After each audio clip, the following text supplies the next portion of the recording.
ಇದು ಬೇತಾಳದ ಭೂತ ಅಂತ ಈಗ ತಿಳಿದು ಬೆಂಗಳೂರಿಗೆ ಕಾಟ ಕೊಟ್ಟಿದ್ದು ಸಾಲದೆ ಇಲ್ಲಿವರೆಗೆ ಬಂದೇನೋ. ಕರಿಯಲ್ಲಿ ಮತ್ತೊಬ್ಬರ ಮನೆಯಕ್ಕೆ ಬರೋದಕ್ಕೆ ಆಶಾಗುತ್ತೆ ಜನ್ಮಕ್ಕೆ. ಮತ್ತೆ ಕೇಳ್ತಾರದು ಯಾಕೆ ಇಲ್ಲಿ ಬಂದೆ ಅಂತ. ಬಂದನ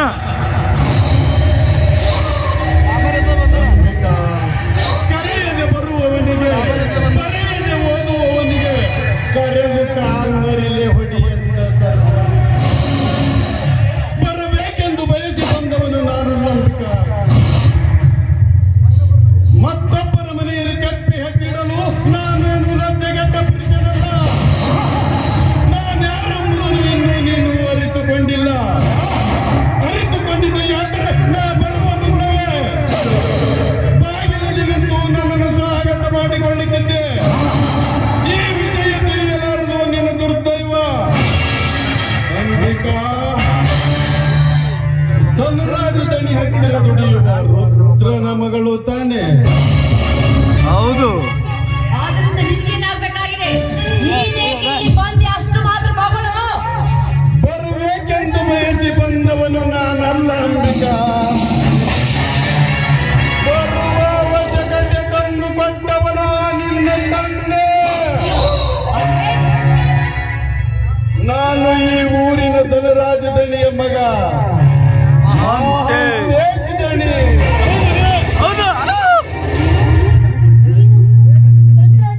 ದಣಿ ಮಗನ ಹೌದು.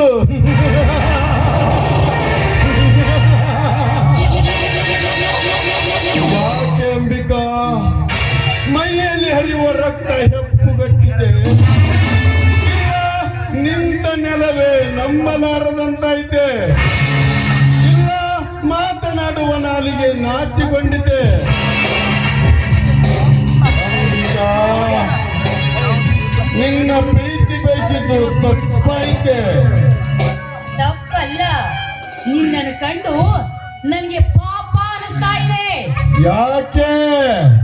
10 ಜನರಿಗೆ ಬುದ್ಧಿ ಹೇಳುವ ಶಿವ ಶರಣರ ಮಠದಲ್ಲಿ ಪಾಠ ಹೇಳುವ ಗಿಳಿ ನೀನಾಗಲಿಲ್ಲ.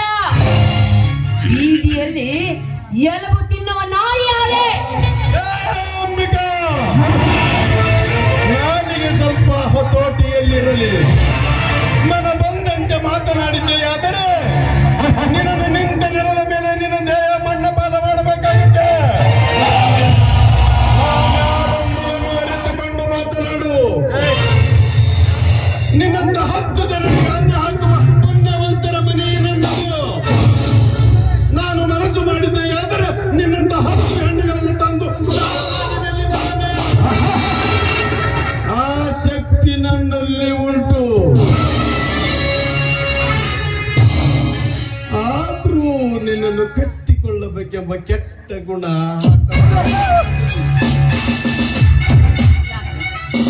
ಅಷ್ಟೊಂದು ರೂಪವಸಿ ನಾನು. ಅಂಬಿಕಾ ಈ ನಿನ್ನ ರೂಪ, ಈ ನಿನ್ನ ಲಾವಣ್ಯ ನನ್ನ ಮೂರ್ಖನಾಗಿ ಮಾಡಿಬಿಟ್ಟಿದೆ. ಅಂಬಿಕಾ ನಿನ್ನ ಯೌವನದ ಹೊಳೆಯಲ್ಲಿ ಅಂಬಿಗನಾಗಿ ಈಜಬೇಕೆಂಬ ಹಂಬಲ ನನ್ನ ಮನದಲ್ಲಿ ತುಂಬಿಕೊಂಡಿದೆ. ನಿನ್ನ ಪ್ರೀತಿಯ ಮನೆಯಲ್ಲಿ ನಾನು ಮಹಾರಾಜನಾಗಿ ಮೆರೆಯಬೇಕೆಂಬ ಹುಚ್ಚುತನ ಕಿಚ್ಚಾಗಿ ಕಾಣುತ್ತಿದೆ. ನನ್ನ ಮನಕ್ಕೆ ಎಷ್ಟು ಎತ್ತರ ಹೇಳಿದರೂ ನಿತ್ಯ ಹೆಚ್ಚಾಗುತ್ತಿದೆ ನಿನ್ನ ಅಂದಜೊಂದದ ಯೌವನದ ಹೆಬ್ಬಯಕೆ. ಅಂಬಿಕಾ ಇಲ್ಲಿವರೆಗೆ ನೀನು ಆಕಾಶದಲ್ಲಿ ಹಾರಾಡುವ ಹಕ್ಕಿ ಎಂದು ತಿಳಿದುಕೊಂಡಿದ್ದೆ. ಈ ಹಕ್ಕಿ ನನಗೆ ದಕ್ಕಲಾರದು ಎಂದು ತಿಳಿದುಕೊಂಡಿದ್ದು ನಿಜ. ದಕ್ಕಲಾರದ ಹಕ್ಕಿಯ ಗೂಡು ನನ್ನ ಮನೆಯ ಪಕ್ಕದಲ್ಲಿದೆ ಎಂದು ನಾನು ಅರಿತುಕೊಂಡಿರಲಿಲ್ಲ. ಈಗ ನೀನು ನನ್ನ ಅರಮನೆಯ ಅಂಗಳದಲ್ಲಿ ಬೆಳೆದು ನಿಂತ ರಗಿಣಿ. ನಿನ್ನ ಮನಸ್ಸಿನಿಂದ ಒಪ್ಪಿದರೆ ಸರಿ, ಇಲ್ಲದಿದ್ದರೆ ನಿನ್ನ ದೇಹವನ್ನು ಕುಕ್ಕು ಪ್ರಾಣ ಹತ್ತು. ಮುಚ್ಚುವ ಬಾಯಿ ಮೂರ್ಖ.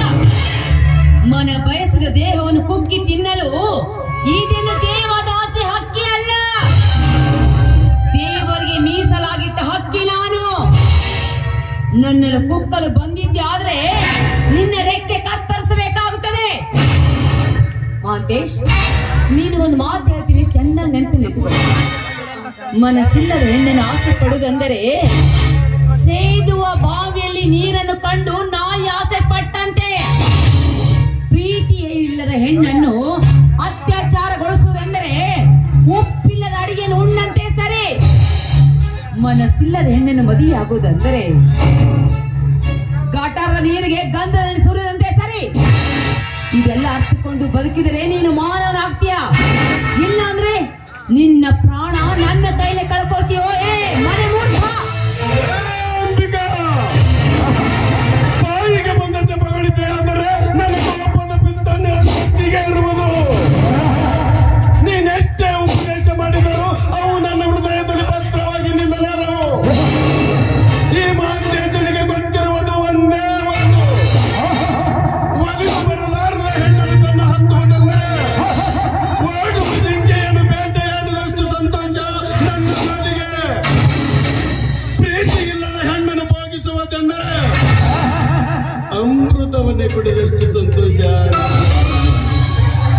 ಮನಸ್ಸಿಲ್ಲದ ಹೆಣ್ಣನ್ನು ಮದುವೆಯಾಗುವುದೆಂದರೆ ಹಠ ಮಾಡುವ ಕುದುರೆಯನ್ನು ತಂದು ರಥಕ್ಕೆ ಕಟ್ಟಿ ಚಾಟೆಯಿಂದ ಹೊಡೆದು ಸವಾರಿ ಮಾಡಿದಷ್ಟು ಸಂತೋಷ ನನ್ನ.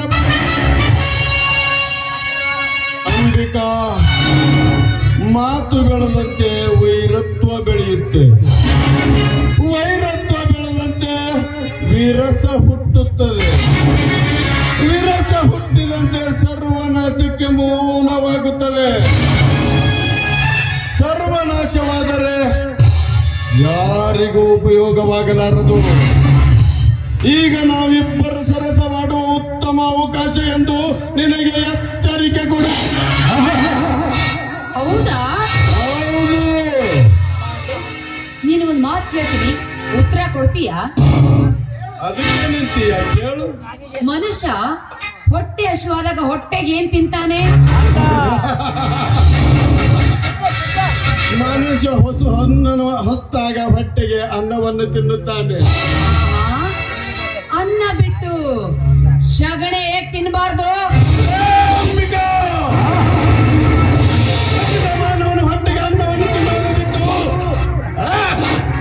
ಸಗಣಿಯನ್ನು ಎಂದು ತಿನ್ನಲಾರ. ನೀನೀಗ ತಿನ್ನಲು ಬಂದಿದ್ದು ಅನ್ನವನ್ನಲ್ಲ, ಶಗಣಿಯನ್ನ. ಒಂದೊಂದು ಅನ್ನದ ಮೇಲೂ ಒಬ್ಬೊಬ್ಬರ ಹೆಸರು ಬರೆದಿರ್ತಾನೆ ಆ ದೇವರು. ಹಾಗೆ ಒಬ್ಬ ಗಂಡಿನ ಹೆಸರಿನ ಮೇಲೆ ಒಬ್ಬಳ ಹೆಂಡತಿ ಹೆಸರು ಬರೆದಿರ್ತಾನೆ. ಆ ಹೆಂಡತಿಯನ್ನು ಬಿಟ್ಟು ಬೇರೊಬ್ಬಳ ಮೇಲೆ ಕಣ್ಣು ಹಾಕುವುದು ಅಂದರೆ ಶಗಣೆ ತಿಂದಂತೆ ಸರಿ. ಸಾಕು, ನಿಲ್ಲಿಸ. ನಿನ್ನ ವೇದಾಂತದ ತತ್ವವನ್ನು ಕೇಳಲು ನಾನು ಇಲ್ಲಿಗೆ ಬಂದಿಲ್ಲ. ನಾನೀಗ ಒಂದೇ ಒಂದು ನಿರ್ಧಾರ ಮಾಡಿಕೊಂಡಿದ್ದೇನೆ. ಎರಡರಲ್ಲಿ ಒಂದಾಗಲೇಬೇಕು. ಒಂದು, ಏನಾಗ್ಬೇಕು? ನಿನ್ನ ಯೌವನದ ಅಂಗದಲ್ಲಿ ನಾನು ಮಂಗನಾಗಿ ನಿನ್ನ ಅಂದ ಚಂದ ಉಣಬೇಕು. ಒಂದು, ಇಲ್ಲ ನನ್ನ ಕೈಯಲ್ಲಿ ಪ್ರಾಣ ಕಳೆದುಕೊಳ್ಳಬೇಕು. ಒಂದು. ಅಂಬಿಕಾ, ಇವತ್ತು ಯಾರ ದೈವದಲ್ಲಿ ದುರಂತ ಆವರಿಸಿದೆ ಅಂತ ಕಾದು ನೋಡಬೇಕಾಗಿದೆ. ನಿನಗೆ ಹೆಚ್ಚು ಸಮಯವಿಲ್ಲ, ಸ್ವಲ್ಪ ವಿಚಾರಿಸು. ಪಾಪಿ, ನಿರ್ಧಾರ ಮಾಡಿಕೊಂಡೇ ಬಂದಂತೆ ಕಾಣಿಸುತ್ತೆ. ಇವನನ್ನು ಎದುರು ಹಾಕಿಕೊಂಡು ಶತ್ರುವಾಗಿ ಆಗಿಸುವುದು ಬೇಡ. ಏನಾದ್ರಾಗ್ಲಿ ಇವನನ್ನು ಮೋಸದಿಂದ ಇಲ್ಲಿಂದ ಕಳಿಸೋದೇ ಉತ್ತಮ. ಅರವಿಂದ್, ನೀವು ನನ್ನ ಮೇಲೆ ಇಷ್ಟು ಪ್ರೀತಿ ಇದೆಯಾ ಅಂತ ತಿಳಿದುಕೊಳ್ಳೋಕ್ಕಾಗಿ ಈ ರೀತಿ ಮಾಡಿದೆ. ನನಗೆ ಗೊತ್ತಾಯ್ತು, ನನ್ನ ಮೇಲೆ ಪ್ರೀತಿಗಾಗಿ ಪ್ರಾಣ ಕೊಡೋದಕ್ಕೂ ಸಿದ್ಧ, ಪ್ರಾಣ ಕಳೆಯೋದಕ್ಕೂ ಸಿದ್ಧ ಅಂತ. ನೋಡಿ, ನಾನು ನಿಮ್ಮ ತುಂಬಾ ಪ್ರೀತಿಸ್ತಾ ಇದ್ದೀನಿ. ಹಾಗಿದ್ರೆ ಇವತ್ತಿನ ಮದುವೆ ಕ್ಯಾನ್ಸಲ್ ಆಗಲಿ, ನಮ್ಮಿಬ್ಬರ ಪ್ರೀತಿ ಪ್ರಾರಂಭವಾಗಲಿ. ಈ ಮಾತು ಸತ್ಯವೇ? ಇದರಲ್ಲಿ ಮೋಸವಿಲ್ಲ ತಾನೆ? ಅಯ್ಯಯ್ಯೋ, ನಿಮಗ್ ಮೋಸ ಮಾಡಿ ನಾನ್ ಯಾವ ಪಾಪ ಕಟ್ಕೋಬೇಕಾಗಿದೆ? ನಿಮಗ್ ಮೋಸ ಮಾಡಿದ್ರೆ ನನ್ಗೆ ನಿನ್ನಂತ ಪ್ರೇಮ ಸಿಗ್ತಾನ? ಇಲ್ಲ ಮಾಂತೇಶ್, ನಿಜವಾಗಿ ನಿಮ್ಮನ್ನು ಪ್ರೀತಿಸ್ತಾ ಇದ್ದೀನಿ. ಹಾಗಾದರೆ ಇದರ ಅವಶ್ಯಕತೆಯೇ ಇಲ್ಲ. ಪ್ರಾರಂಭವಾಗಲಿ ನಮ್ಮ ಪ್ರೇಮದ ಪ್ರಯಾಣ.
ಯಾಕೆ ಮಾಂತೇಶ್ ನೋರ್ಗೆ ತತ್ತರಿಸ್ತಾ ಇದೆಯಾ? ಭೂಮಿ ನಡುಗ್ತಾ ಇದೆಯಾ? ಈಗ ಎರಡರಲ್ಲಿ ಒಂದು ತೀರ್ಮಾನ ಆಗಲೇಬೇಕು. ನೀನಿಲ್ಲಿಂದ ಹೋಗ್ಬೇಕು, ಇಲ್ಲ ನಿನ್ನ ಪ್ರಾಣ ನನ್ನ ಕೈ ಕಳ್ಕೊಳ್ಬೇಕಾಗುತ್ತೆ.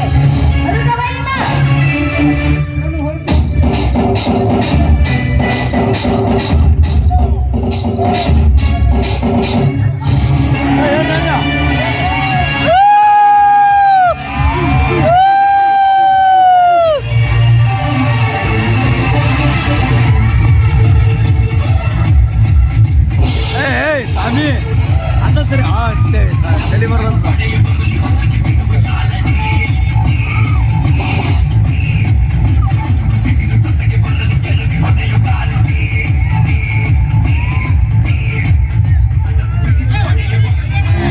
ಯಾರು ನೆನೆಸಿಕೊಳ್ಳಬೇಕು ನನ್ನ ದೇವರನ್ನ?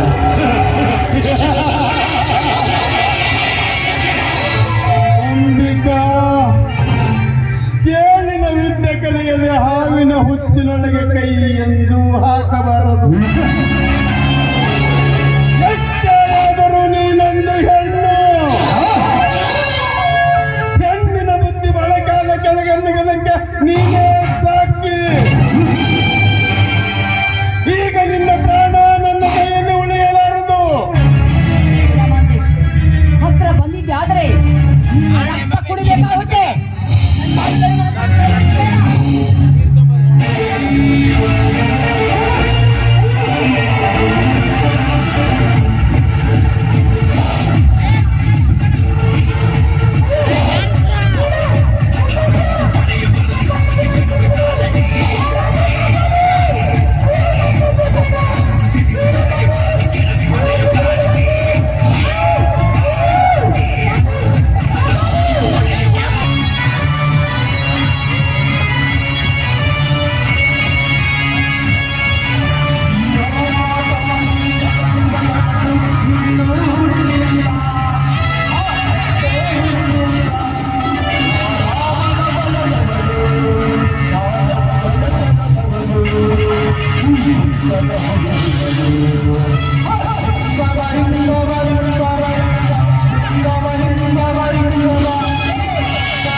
Ha ha ha!